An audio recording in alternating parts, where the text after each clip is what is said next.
بسم اللہ الرحمن الرحیم۔ السلام علیکم، میں ہوں انصر اور آپ دیکھ رہے ہیں میرا یوٹیوب چینل عرب جنگو نیوز۔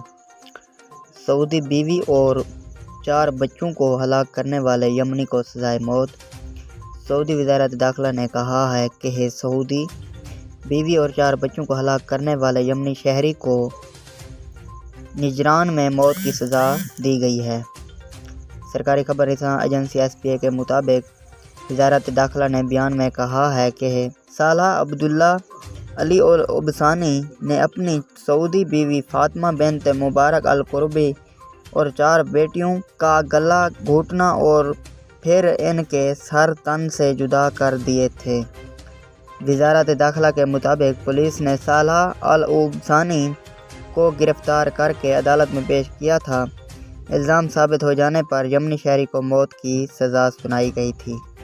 اپیل کورٹ اور سپریم کورٹ نے پرائمری کورٹ کے فیصلے کی توثیق کی تھی۔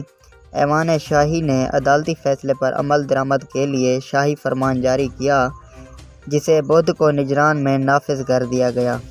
اگر آج کی ویڈیو اچھی لگی تو میری ویڈیو کو لائک کر دیں، چینل پر نئے ہیں تو چینل کو پلیز سبسکرائب کرنا نہ بھولیں۔ بہت شکریہ۔